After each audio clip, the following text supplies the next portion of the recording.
విష్ణు స్వరూపాలలో ఒక రూపమే శ్రీ చెన్నకేశవ స్వామి స్వరూపం. యావత్ ప్రపంచానికి మంగళకారుడు చెన్నకేశవుడు ఎన్టీఆర్ జిల్లా నందిగామ బహదూర్పేటలో దర్శనమిస్తున్నారు. 9 దశాబ్దాల నాటి అతి ప్రాచీన పురాతన ప్రసిద్ధిగాంచిన పుణ్యక్షేత్రం శ్రీ భూనీల సహిత చెన్నకేశవ స్వామి కొలువుతీరి భక్తుల్ని కటాక్షిస్తున్నాడు. కాకతీయులు చోళులు నాటి కన్నా ముందే ఈ చెన్నకేశవ స్వామి వెలిసినట్లుగా చరిత్ర ఆధారాలు చెప్తున్నాయి. ఏ క్షేత్రానికైనా మహిమ ప్రభావాలు ఉన్నాయంటే ఆ ప్రభావం ఆలయ ప్రతిష్టాకుల అర్చకుల నిష్ఠ గరిమనకు నిదర్శనం.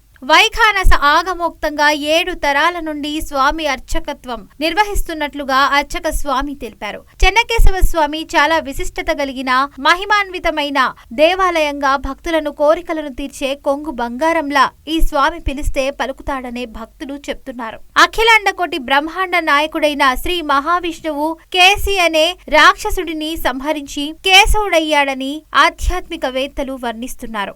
విశాలమైన ప్రాంగణంతో వాస్తు రీతిలో దేవాలయానికి శ్రీ మహావిష్ణువు అవతారాలు నిర్మించి ఉండటం ఇక్కడ విశేషం. గర్భాలయంలో రాతి కట్టడాల మధ్య కృష్ణశిలలు, భూనీల సహిత చెన్నకేశవ స్వామి దేదీప్య కాంతులు వెదజిల్లుతూ దర్శనమిస్తున్నారు. రాతి సింహద్వారంపై ద్వారపాలకుల 2 వైపులా చెక్కబడి ఉండి భక్తులకి దర్శనమివ్వటం విశేషం. వైకుంఠ ఏకాదశి ఎంతో విశేషంగా జరగటం ఇక్కడ ప్రత్యేకత.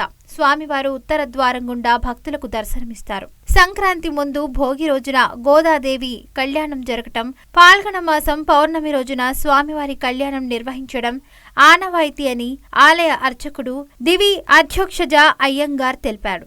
జై చెన్నకేశవ, జై శ్రీమన్నారాయణ.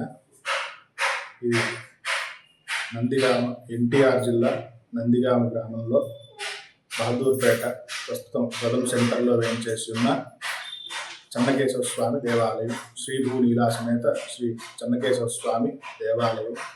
ఇది అత్యంత ప్రాచీనమైనటువంటి దేవాలయం. ఇది ఎంత ప్రాచీనం అంటే కాకతీయ రాజుల కాలం నాటి దేవాలయంగా కొంతమంది చెప్తారు. 9వ శతాబ్దానికి ఈ దేవాలయం ఉన్నది అని కొంతమంది చెప్తారు. కొంతమంది మాట ఏంటంటే ఈ నందిగామ గ్రామం అనేది 9వ శతాబ్దం నాటికే ఉండింది. అప్పటికే ఈ చెన్నకేశవ స్వామి అలాగే పక్కన ఉన్నటువంటి రామలింగేశ్వర స్వామి దేవాలయాలు ఉన్నాయి అని కొంతమంది చెప్పేటటువంటి మాట, పాతకాలం వాళ్ళు చెప్పే మాట. ఇది ఇక్కడ మేము వైఖానసాగమోక్తంగా తెలిసి 7 తరాలుగా అర్చకత్వం చేస్తున్నాము. అత్యంత ప్రాచీనమైనటువంటి దేవాలయం ఇది. ఇక్కడ స్వామివారికి చెన్నకేశవుడు అని పేరు. కేశవస్వామి అన్నప్పుడు మనకి 24 నామాలలో కేశవ అనేది మొదటి నామము. స్వామివారిని కనుక జాగ్రత్తగా చూసినట్లయితే శంఖచక్రాలు వ్యత్యస్తంగా ఉంటాయి. సాధారణంగా విష్ణుమూర్తికి కుడివైపున శంఖము, కుడి చేతిలో శంఖము, కుడి చేతిలో చక్రము, ఎడం చేతిలో శంఖము ఉంటాయి.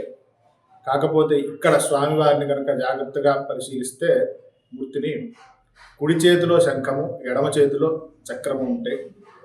గజేంద్రుణ్ణి అనుగ్రహించడానికి బయలుదేరిన స్వామి శంఖచక్రాల్ని తొందరలో తిరగలుగా ధరించాడని చెప్పి ప్రతీతి.